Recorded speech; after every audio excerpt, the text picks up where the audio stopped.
네, 감정학교 9번째 시간입니다. 오늘은 그동안 우리가 나누고 배운 거를 종합해서 자아 상태를 좀 점검하는 걸 좀 하게 될 거고요. 그래서 중요한 다른 개념들도 많지만 오늘 자아 상태 점검을 위한 개념들로만 쭉 정리를 좀 할 겁니다. 우리가 태어나기 전에 이미 사회가 구성되어 있어요. 여기 사회가 딱 구성이 돼 있고요. 이 구성되어 있는 사회는 우리가 어찌할 수 없는 거죠. 그리고 이 사회에는 모두 다 사회적인 욕구가 있습니다. 사회적인 욕구는 어떻게 해서 형성이 되냐면 각각의 사람들이 다 자기들의 욕구들이 있잖아요. 뭐 내 욕구, 누구 욕구, 뭐 엄마 욕구, 이런 여러 욕구들이 다 있죠. 근데 이 각각의 많은 욕구들을 사회가 다 이루어줄 수가 없어요. 그래서 사회 입장에서는 혹은 국가 입장에서는 이 욕구들을 하나로 만드는 게 좋죠. 그래서 사회가 그것을 혹은 국가가 그것을 의도적으로 컨트롤하든 아니면 자연스럽게 그렇게 형성이 되든 요 한 욕구에 집중을 하게 됩니다. 다 공통적으로 동의하는 어떤 욕구들이 생기겠죠. 그게 공통의 욕구가 되고 그 욕구를 확장시키는 거예요. 그리고 모든 사람들이 다 이 욕구에만 몰입하게 만들죠. 그러면 누구나 다 동의하는 욕구이기 때문에 그걸 향해서 달려가는 것에 있어서 거부감은 없어요. 그 대신 자기가 갖고 있는 개인적인 다른 욕구들은 다 제거하고 요것만을 향해서 달려가는 구조가 만들어지는 거죠. 자본주의 사회에서는 대체로 그건 그냥 자본이겠죠. 우리가 생각할 때는 돈에 대한 욕구가 제일 큰 것처럼 착각을 하고 살잖아요. 사실 이게 착각일 수도 있어요. 그러니까 어떤 사람은 정말로 돈에 대한 욕구가 가장 클 수도 있는데 또 어떤 사람은 다른 욕구가 더 클 수도 있어요. 근데 다 돈에 대한 욕구를 향해서 달려가기 때문에 나도 그러지 않으면 불안한 거죠. 그래서 그 욕구로 전부 몰입하게 되는 거예요. 그렇게 해서 만들어진 모두가 다 동의해서 가장 큰 욕구로 형성된 게 사회적 욕구입니다. 이런 환경 속에서 내가 태어났어요. 이런 환경 속에서 내가 태어났는데 내 욕구가 사회적 욕구랑 일치하지 않잖아요. 이제 갓 태어난 애가 처음에 어떻게 돈을 알아요? 사회가 요구하는 욕구를 어떻게 알아요? 그러니까 사회적인 욕구와 갓 태어난 나는 사실은 서로 일치되지 않는 욕구를 갖고 살아가게 되겠죠. 당연히, 자연스럽게. 그때는 그걸 누구나 인정해요. 아기가 사회적 욕구를 갖고 살지 않는다는 건 누구나 다 인정해요. 부모님들도 인정을 하죠. 그래서 아이가 돈을 벌지 않아도 부모님들은 괜찮아요. 아이가 돈에 욕심이 없어도 부모님들은 괜찮아요. 그리고 사회적 욕구와 상관없는 아이의 욕구를 다 충족시켜주죠. 저 달라 그러면 주고, 밥 달라 그러면 주고, 재워달라 그러면 재워주고, 순수하게 자기 욕구를 충족시키며 살아요. 그런데 이 아이가 좀 커서 말을 이해할 수 있게 되고 어느 정도 힘이 생기면 이제 자기 욕구를 다 실천할 수 없게 되죠. 사회적으로 만들어진 공통적인 어떤 욕구를 아이에게도 가르쳐야 되는 시점이 와요. 그래서 사회적 욕구를 아이에게 가르치는 역할을 하는 게 보통은 부모죠. 부모가 아닐 수도 있어요. 그냥 양육자, 뭐 아주 존경하는 학교 선생님일 수도 있고요. 유치원 선생님일 수도 있고요. 뭐 종교계의 지도자일 수도 있고 뭐 동네 형일 수도 있어요. 그러나 할머니일 수도 있고 대체적으로 부모라는 얘기예요. 부모 속에는 제가 지금부터 앞으로 계속 부모라는 단어를 많이 쓸 건데 지금부터 쓰게 될 부모는 그냥 양육자, 나한테 가장 큰 영향을 미친 사람, 어린 시절부터 지금까지 뗄래야 뗄 수 없는 사람, 그냥 그렇게 생각해 주시면 돼요. 나의 정신세계에 가장 많은 영향을 미친 사람, 내 습관과 내 삶에 가장 많은 영향을 미치고 가장 많은 시간을 함께 보낸 사람, 이렇게 생각하면 돼요. 좀 더 직접적으로 얘기하면 사회를 나에게 소개해준 사람, 이렇게 생각을 하면 됩니다. 처음에 나 혼자 갖고 있었고 부모가 계속해서 충족시켰던 그거를 뭐라고 부르냐면 이드라고 부른다 그랬었어요. 좀 다른 어려운 말로 원초화라고도 하는데 요거가 이해가 안 되면 그냥 욕구라고 생각하면 돼요. 내가 기본적으로 갖고 있었던 기본적인 욕구가 나한테 있었어요. 근데 이제 내가 좀 크고 말이 되고 언어 소통이 되고 걸어 다닐 수 있고 뛰어 다닐 수 있고 내가 어지럽힐 수 있고 하는 상황이 되면서부터는 부모에 의해서 나의 욕구, 나의 이들은 통제받기 시작해요. 옛날에는 아무데나 똥 쌀 수 있었거든요. 근데 이제 조금 크면 아무데나 똥 싸면 혼나요. 변기에 가서 싸야 돼요. 변기 훈련을 시키죠. 그런 거가 사회적 욕구를 주입시키는 첫 단계인 거예요. 처음부터 돈을 주입시키지는 않죠. 내가 사회인으로서 다른 사람들과 살아가기 위해서 필요한 사람들을 부모가 나에게 주입시키는 거예요. 아기인 나에게. 그때 나는 다른 사람과 같이 살아가는 법을 배워요. 그게 사회적 욕구를 조금씩 배우는 거예요. 사회를 배우는 거죠. 우리식으로 얘기하면 쉽게는 사회화가 되는 거죠. 그래서 원래 나는 하고 싶은 걸 다 하고 사는 나였는데 이제는 엄마 아빠를 통해서 다른 사람들의 눈치를 보고 다른 사람들이 살아가는 방식대로 살아가는 연습을 하게 돼요. 그렇게 해서 점점점 나이가 들죠. 그래서 부모가 나에게 가르쳐준 이 사회적 욕구를 뭐라고 부르냐면, 요 부모가 나한테 가르쳐준 사회적 욕구를 초자라 그래요. 이 초자는 사회적 욕구 자체가 아니고 이 사회적 욕구가 나한테 들어온 방식을 초자라 그래요. 내가 받아들인 사회적 욕구를 초자라고 말을 해요. 그래서 내가 기본적으로 갖고 태어났던 욕구, 이드와 초자 사이에서 계속 갈등 관계가 있는 거예요. 내가 하고 싶은 게 있고 사회가 안 된다고 말하는 게 있고, 또 어떨 때는 내가 사회를 향해서 요구하는 게 있기도 하고 사회가 그걸 들어주기도 하죠. 사회가 그걸 안 된다고도 해요. 이런 상관관계 속에서 발생하는 무엇인가가 있어요. 이런 교류, 내 욕구와 사회의 타자들의 욕구 사이에서 발생하는 교류 형태가 있어요. 그걸 자아라 그래요. 조금 더 다시 설명을 하면 어떤 자아는 이렇게 형성이 돼요. 부모님이 초자만을 나에게 계속 이야기를 하고 내 욕구는 전혀 들어주지 않아요. 저 달라 그래도 안 줘요. 엄마 안기고 싶다 그래도 안 안아줘요. 저리 가! 이렇게 계속 이야기를 하는 거죠. 밥 달라 그래도 안 줘요. 엄마 바쁜 거 안 보여? 그래서 이 아이는 자기의 욕구는 하나도 실현시키지 못하는 상태로 살아가요. 그런데 엄마나 아빠가 하라고 하는 사회적 욕구는 다 해야 돼요. 오늘 공부 몇 시간 했어? 계속 점검하고 안 하면 혼나고. 그래서 사회적 욕구는 계속 충족시켜야만 하는 상태로 가게 되고 내 욕구는 하나도 충족시키지 못하는 사람이 있다고 가정을 해봐요. 그럼 그 사람에게 생겨난 어떤 성격이 있겠죠. 그게 자아인 거예요. 이런 사람은 이런 자아를 가졌어요. 우리가 그동안 나눴던 이제 뭐 심청이나 콩쥐나 이런 사람들은 이런 자아를 갖게 되겠죠. 또 어떤 경우는 부모님이 욕구를 다 충족시켜줘요. 모든 욕구를 다 충족시켜줘요. 달라는 거 다 사주고 먹고 싶다는 거 다 먹여주고, 그러나 사회적으로 다른 타자와의 관계 속에서 이 아이가 해야 될 어떤 일들에 대해서는 그것도 이 아이의 욕구대로 다 해줘요. 이를테면 유치원을 갔어요. 근데 수업 시간에 똥을 쌌어요. 그러면 초자적 개념이 이 아이에 들어가게 부모가 이야기를 해줘야 되겠죠. 너 유치원에서는 똥 싸는 거 아니야. 똥은 화장실에서만 싸는 거야. 이렇게 해야 되겠죠. 근데 선생님이 그걸 혼내려고 하면 부모님이 그걸 못하게 하고 우리 아이는 어디서 싸든 그냥 두세요. 뭐 이렇게 되는 거죠. 이렇게만 계속 커온 애는 자기가 하고 싶은 걸 막 하고 사는 아이가 되겠죠. 그럼 이 아이의 자아는 그런 성격을 가진 아이가 되는 거예요. 그게 이 아이의 자아가 되는 거죠. 그래서 자아는 사실은 이 초자와 이드 사이에서 사회적 욕구와 내 개인적인 욕구 사이에서 갈등과 균형을 적절하게 조절해내는 힘을 자아라고 표현을 하는 거예요. 근데 이 자아에는 지난번에 저희가 나누기를 이 자아가 우리에게 들어오는 방식은 두 가지 방식이 있다 그랬어요. 통제적 방식이 있고 보호적 방식이 있다 그랬어요.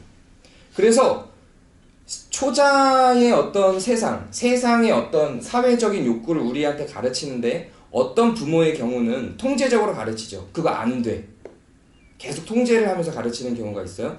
어떤 부모는 소개는 해주지만 보호적으로 이야기를 해요. 그 초자가 이 아이의 욕구를 억누르지 못하게 보호를 해요. 그러면서 보여주는 거죠. 여러 가지 방식으로 보호적인 방식으로 친절한 방식으로 초자를 소개시켜주는 부모가 있는 반면에 통제적으로 소개시켜주는 부모가 있죠. 어떤 게 더 아이가 초자를 갖게 하는 데 있어서 어떤 게 더 효과적일까요? 통제적인 것과 보호적인 것과. 보호적인 게 효과적인가요? 그건 이제 그대의 바람이겠죠. 네. 저의 바람입니다. 효과적인 건 통제적이 훨씬 효과적이에요. 훨씬 효과적이죠. 사회적으로 봤다. 그렇죠. 그 사회 초자를 형성해서 사회에 적응하게 만드는 거는 그 통제적인 게 훨씬 효과적이죠. 그러나 초자를 만드는데 통제적으로 만들어내면 자기의 욕구에 대한 불편함과 죄책감을 갖게 되는 거예요. 예를 들어서 초자를 만드는 과정에서 이게 통제적으로 진입이 되면 자기 욕구는 거절감을 느낄 수밖에 없거든요. 그래서 이를테면 너 여기서 똥 싸면 안 돼! 이렇게 이야기를 하면 초자는 빨리 생겨요. 사회 적응력은 빨라져요. 아, 똥 싸면 안 되는구나. 정신이 번쩍 들죠. 근데 자기는 수치감을 느끼고 모멸감을 느끼고 나는 내 욕구에 대한 죄책감을 느껴요. 그래서 이런 게 강한 경우에는 실제로 이렇게 거식증이라든가 이제 변을 못 누는 반복적인 변비라든가 이런 것들이 어린 시절로 돌아가면 이랬던 사례들이 발견이 되기도 해요. 그래서 초자를 만들어주는 것과 이들을 유지시켜주는 것 사이에서의 그런 부모의 갈등이 있어요. 요거 균형을 부모가 어떻게 만들어주느냐가 이 아이의 자아가 어떻게 형성되느냐에 영향을 줄 수밖에 없는 거죠. 그래서 통제적 자아와 보호적 자아를 부모가 우리한테 가르쳐주게 되고요. 아이는 주로 부모 혹은 양육자를 통해서 통제적 자아와 보호적 자아를 배웁니다. 그래서 통제적 자아와 보호적 자아가 부모가 내게 보여준 대로 나한테 학습이 돼요. 근데 부모가 다 통제적이었다고 해서 이 아이가 꼭 통제적이지 않은 경우도 있어요. 그런 경우에는 부모의 통제적 모습을 반면교사 삼아서 나는 보호적이 되는 경우도 있고요. 혹은 부모가 아닌 다른 사람들을 통해서 보호적 자아를 습득하는 경우도 있어요. 혹은 문학이나 영화 같은 걸 통해서 보호적 자아를 습득하거나 통제적 자아를 습득하는 경우도 있어요. 그러면 어떻게 해야 통제적 자아를 잘 습득하고 어떻게 해야 보호적 자아를 잘 습득하냐? 어떻게 해야 환경과 상관없이 건강한 자아를, 초자아를 만들어갈 수 있느냐 하는 건 몰라요. 그거는 사람에 따라 다르고 어떤 실험에서도 밝혀지지 않아요. 그럼 이들도 마찬가지거든요. 욕구도 두 가지가 있다 그랬죠. 욕구에도 자유로운 욕구가 있고 수능적인 욕구가 있다 그랬어요. 욕구에 대해서 자유로운 반응을 하는 사람이 있고 수능적인 반응을 하는 사람이 있어요. 그래서 계속 우리가 그동안 제가 소개시켜줄 때는 이게 나의 욕구, 이게 너의 욕구 이랬죠. 그래서 나의 욕구가 너의 욕구보다 살짝 높을 때 더 건강하게 살아갈 수 있다 그랬죠. 네. 요때 나와 너에 대해서 이야기한 요 그래프 에너지가 바로 여기가 자유로운 욕구를 표현하는 사람, 여기가 수능적인 욕구를 표현하는 사람. 이렇게 해서 우리 안에는 통제적인 자아, 보호적인 자아, 자유로운 자아, 수능적인 자아, 그리고 이 초자아와 이들을 균형을 맞춰주는 진짜 자기, 자, 요거를 그래서 어른이 되어서야 이 두 개를 균형을 맞출 수 있는 실력이 생겨요. 그래서 요거를 어른자라고 불러요. 이거 어른자라고 불러요. 그래서 우리한테는 전통적으로는 세 개의 자아가 있다고 우리가 들어왔죠. 전통적으로는 우리한테 초자아가 있고 사회를 우리가 받아들인 방식인 거죠. 그리고 자아가 있고 이드가 있다 그랬어요. 이건 욕구, 우리의 욕구, 사회적 욕구를 우리가 받아들인 이 초자아도 나예요. 내 욕구를 어떻게 처리할까에 대한 나. 그 이 두 개를 어떻게 균형을 맞출까를 결정하는 나인데, 요 정신분석에서는 요 용어가 이렇게 세 개로 결정이 되는데, 교류 분석에서는 요거를 통제적 자아, 그 다음에 보호적 자아, 그 다음에 어른 자아, 자유로운 자아, 수능적 자아 이렇게 나눕니다. 사람에 따라서 이 5개의 자아가 에너지가 달라요. 그래서 이 에너지가 어떻게 다르냐에 따라서 자기 마음이 형성이 됩니다. 그래서 이거를 검사하는 거를 에고그램이라고 이야기를 하는 거예요. 그럼 한번 좀 살펴볼까요? 여기에서 통제적 자아가, 그러니까 요거는 지금 초자예요. 요거는 지금 욕구에 대한 거를 이야기하는 거, 내 욕구 표현이 어떻게 되는가에 대한 나인 거고요. 요거는 내가 타자를 대할 때 어떻게 대하는가, 혹은 나 자신에게도 적용이 돼요. 어쨌든 사회적인 배움들을 나한테 어떻게 적용시키고 타자에게 어떻게 적용시키는가에 대한 내용이고요. 요것과 요거는 반드시 충돌하게 돼 있는데 요 충돌을 어떻게 균형을 맞춰낼까를 결정하는 게 이제 어른 자아. 그러면 통제적 자아가 높다고 한번 가정해 볼까요? 사람이 어떻게 될까요? 통제적 자아가 높으면 되게 보수적이겠죠. 권위적이고 그리고 비판적이에요. 그렇게 좀 그렇다고 이런 표현들은 좀 나빠 보이죠.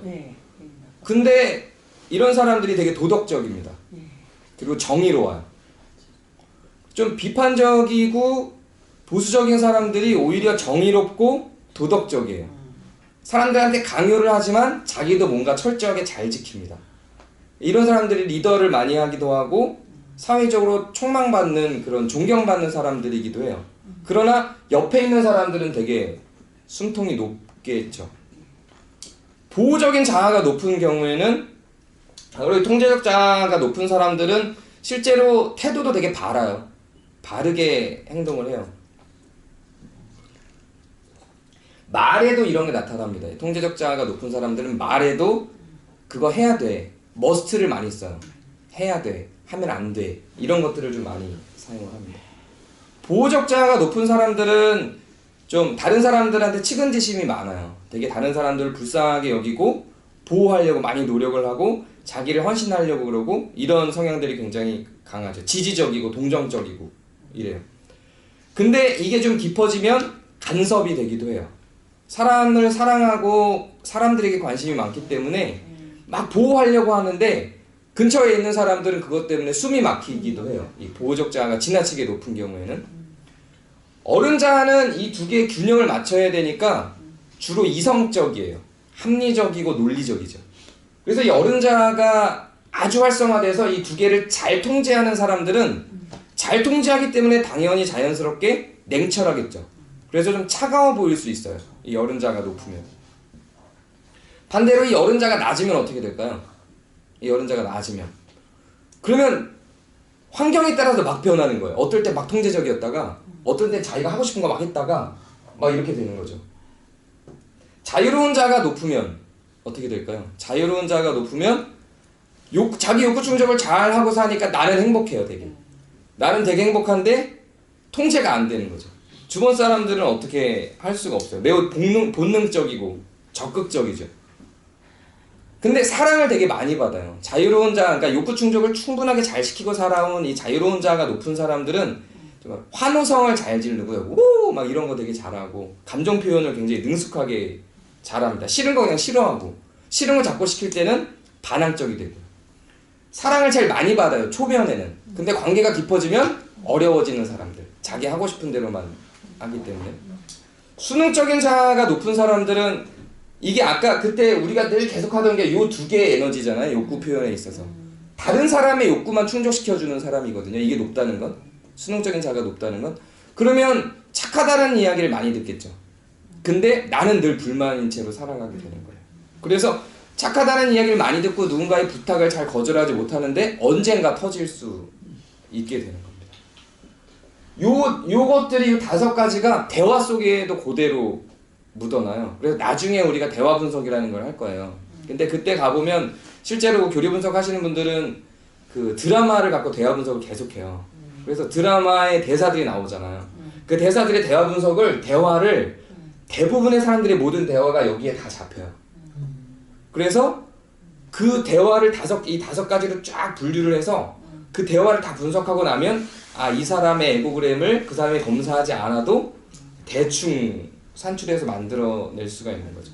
그리고 자기의 대화도 자기의 말도 녹음을 한번 해놨다가 한번 이렇게 쭉 날 정해서 분류를 쫙 작업을 해보면 이게 잡혀요. 예. 뭐 예를 들어 볼까요? 통제 같은 경우는 야 이거 해! 뭐 이런 거 하면 안 돼! 돼! 이런 게 많이 나오죠. 보호적인 자아는 다른 사람을 애틋하게 생각해 주는 거 이런 게 많이 나오겠죠. 어른 자아는 이성적이잖아요. 냉철하고 합리적인 거기 때문에 그냥 사실만 전달을 해요. 이 어른 자아가 높은 사람들은 사실만 전달을 해요. 너 이게 얼마나 아픈지 알아? 이런 게 아니라 지금 이 정도의 화상은 2도입니다. 뭐 이런 식의 대화를 하는 거죠. 극대화 된다면. 자유론 자아는 아까 얘기한 것처럼 막 그런 감성적인 표현들이 굉장히 많은 거고요. 수능적인 자아들은 진짜 순종하는 대사들을 많이 하는 거예요. 네, 알았어요. 그럴게요. 소극적으로 자기 억제를 많이 하는 표현들을 하죠. 그러면 그래프를 갖고 한번 그려볼게요. 그래프를 갖고 한번 생각을 해보면 이런 사람이 있다고 한번 가정을 해봐요. 통제적인 자아가 제일 높아요. 어떤 사람이? 통제적인 자아가 제일 높아요. 보호적인 자아는 낮아요. 어른 자아는 높아요. 근데 통제적인 자아보다는 높지 않아요. 자유로운 자아는 아주 높아요. 수능 자아는 낮아요. 이런 그래프 갖고 한번 이야기를 해볼까요? 어떤 사람일까요? 이런 사람은 지시적이에요. 굉장히 비판적이죠. 일도 잘해요. 이 통제적 자아가 높은 사람들이 되게 냉철하기 때문에, 그러니까 어른 자아의 의미에서 냉철이 아니라 비판적이기 때문에 문제를 잘 발견해요. 일도 사실은 잘해요. 굉장히 통제를 잘하고 지시적이고 일을 잘하고 이런 사람인데 남을 돌봐주진 않아요. 보호적이진 않아요. 타자에게. 근데 굉장히 또 이성적이고 냉철해서 분석력도 있어요. 그리고 자기 하고 싶은 말 다 하고 자기 욕구를 다 충족시키고 살아요. 다른 사람 배려하지 않아요. 다른 사람의 욕구에 대해서 관심이 없어요. 그러니까 어떤 사람일까요? 딱 그림이 그려지죠. 이런 사람들은 감당하기가 굉장히 힘들겠죠. 요즘에는 좀 다른 식으로 표현을 하는데 이런 그림을 갖고 있는 분들을 도널드 덕 유형이라고 이야기를 해요.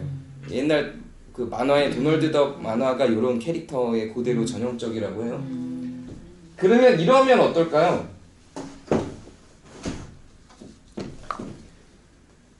어른 자아도 높아요. 이성적이에요. 근데 자유로운 자아는 없어요. 그리고 다른 사람의 욕구의 눈치를 되게 많이 봐요. 따뜻한 마음은 없어요. 매우 비판적이에요. 이성적이에요. 자기 욕구 충족 하나도 안 시키고 다른 사람 눈치만 봐요. 되게 억압돼 있겠죠. 억압돼 있고 굉장히 비판적인데 다른 사람에 대한 보호적 마음, 따뜻한 마음은 또 없어요. 이렇게 극대화되어 있는 사람들은 한번 상상해 보세요. 살기 힘들겠죠. 인생이 되게 힘들어요. 너무 힘들겠다. 너무 힘들겠죠. 자기 스스로가 힘들 것 같아 이러면. 네, 근데 저는 이런 케이스를 몇 번 봤어요. 봤어요. 네, 정말 힘들어요. 자기 스스로도 힘들고 다른 사람들도 힘들어요. 네. 그럼 조금 이제 안 좋은 케이스를 좀 봤으니까 좋은 케이스를 좀 볼까요? 좋은 케이스. 통제적 자아, 이것도 좀 안 좋은 케이스를 한번 볼게요. 통제적 자아가 낮아요. 통제적 자아가 아주 낮아요. 보호적 자아 높아요. 이성적 자아 낮아요. 자유로운 자아 되게 높아요. 수능적 자아 낮아요. 자, 비판 안 해요. 냉철하지도 않아요. 근데 굉장히 따뜻하고요. 굉장히 활발해요. 다른 사람 눈치 안 봐요. 되게 철없죠. 근데 이런 사람들 첫인상 되게 좋아요. 막 밝고 케어하고 명랑하고 또 아픈 사람들 있으면 막 이렇게 돌봐주고 막 이래요. 근데 일을 같이 하긴 너무 힘들죠. 그리고 다른 사람 눈치를 보는 게 아니고 자기가 따뜻한 거기 때문에 다른 사람한테 따뜻하게 하다가도 욕구가 충돌이 되면 따뜻하긴 한데 욕구에 대해서 자기 욕구를 내려놓지는 않거든요. 네. 대충 그림이 그려지시죠? 이 5개로. 그리고 한 2개 정도만 더 한번 살펴보고 오늘은 좀 이제 우리 개인 이야기로 좀 들어가 볼게요. 통제적 자아도 아주 낮지 않고 통제적 자아도 어느 정도 수준이 돼요. 그러니까 평균 이상치가 돼요. 그리고 보호적 자아가 높아요. 다른 사람들한테 대한 따뜻한 마음이 있어요. 이성적인 것도 어느 정도 수치가 있어요. 그리고 자유로운 자아가 이성적인 것보다는 낮지만 그래도 평균치는 돼요. 자기의 의사표현을 할 줄 안다는 이야기예요. 그리고 자기의 욕구보다 다른 사람의 욕구를 좀 밑에 놔요. 자기 욕구를 더 많이 관철시킨다는 얘기죠. 가장 우선되는 자기 에너지가 보호적 에너지예요. 어떨까요, 이런 사람은? 어느 정도 통제력도 있고 이성도 있어요. 다른 사람을 볼 때 따뜻한 감정으로 봐줄 수 있어요. 보호적이에요. 자기 욕구를 표현하지만 이성을 뛰어넘으면서 표현하진 않아요. 그리고 다른 사람의 욕구를 평균치이기 때문에 배려는 하지만 자기 욕구를 우선시하죠. 살짝. 이게 가장 건강한 동양인형이라고 해요. 동양에서는 한국에서는 요런 유형을 가장 건강하다고 이야기를 해요. 네, 우리나라에서는. 네, 우리나라 사고방식에서는. 그리고 실제로 우리나라 사람들은 이렇게 살아가는 게 더 좋기도 해요. 서양에서는 이걸 건강하다고 보지 않아요. 서양에서는 여기가 더 높은 거를 건강하다고 봐요. 이렇게. 서양에서는 어쨌든 서양 사회에서는 이 교리 분석이라는 것 자체도 서양에서 만들어진 거니까요. 어쨌든 서양 사회에서는 어른자로 양쪽을 다 통제할 수 있도록 하는 게 더 건강하다고 봐요. 그 대신 따뜻한 마음을 표현하는 보호적 자아가 여기에 버금가게 높을 수 있어야 된다고 보는 거죠. 그래서 요런 구도로 가는 요 산 모양으로 가는 게 이제 서양에서 볼 때는 좀 건강하다 이렇게 보는 거죠. 그 대신 어른 자아만 높고 보호적 자아나 자유로운 자아가 완전히 확 낮아지면 이것도 좀 어려워져요. 이 어른 자아가 높으려면 보호적 자아도 같이 좀 높아져 줘야 이제 냉철한 생각을 하지만 다른 사람들에 대한 배려도 할 수 있는 따뜻한 마음도 가질 수 있는 게 되죠. 이 보호적 자아하고 수능적 자아 차이가 좀 이해가 되시나요? 만약에 보호적 자아가 낮고 이런 그림이 돼요. 보호적 자아가 낮고 수능적 자아가 높으면 아까 본 이런 그림이 되는 거예요. 그러니까 보호적 자아도 높고 수능적 자아도 높으면 이런 그림이 되죠. 보호적 자아도 높고 수능적 자아도 높으면 이런 그림이 되죠. 이거랑 아까 건 굉장히 달라요. 수능적 자아는 높고 보호적 자아가 낮으면 따뜻한 마음은 없어요. 내 진심은 없는데 그냥 계속 남을 위해서만 사는 거예요. 그러면 스트레스에 깔려 죽는 거죠. 나는 실제로는 내 마음속에 따뜻한 마음이 없어요. 근데 수능적 자아가 높기 때문에 어릴 때부터 내 삶의 패턴이 내 욕구 표현을 하면 안 됐고 다른 사람의 욕구를 들어주는 형식으로만 사는 거죠. 근데 진짜 내 마음속에는 타자를 향한 따뜻한 마음은 없어요. 그렇게 될 경우에는 아까 같은 이 W형이 나와서 굉장히 큰 스트레스를 갖고 살아요. 그런데 수능적 자아는 높아요. 높기는. 그래서 내 욕구보다 다른 사람의 욕구를 더 많이 충족시켜 주면서 살기는 해요. 그런데 그만큼 보호적 자아도 높아요. 그러니까 다른 사람을 위해서 살긴 살지만 억지로 그런다기보다 진짜 내 마음이 따뜻해서 그래서 해주는 거죠. 요게 전형적인 어머니형입니다. 어머니형. 어머니들이 대체로 이렇게 나와요. 어머니들이 특히 이제 1살, 2살 애기들 키우는 어머니들이 이제 이렇게 대체로 나옵니다. 자기 욕구는 절제되지만 사랑으로 절제하니까.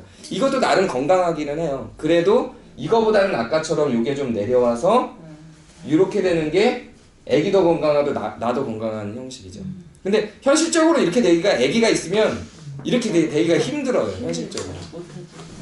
현실적으로 애기가 있으면 이렇게 될 가능성이 높은 거죠. 네. 오늘은 조금 그동안에 나눴던 것들을 총정리하는 입장이었어서 이제 이론은 여기까지 하고 이제 우리 얘기를 좀 하도록 하겠습니다.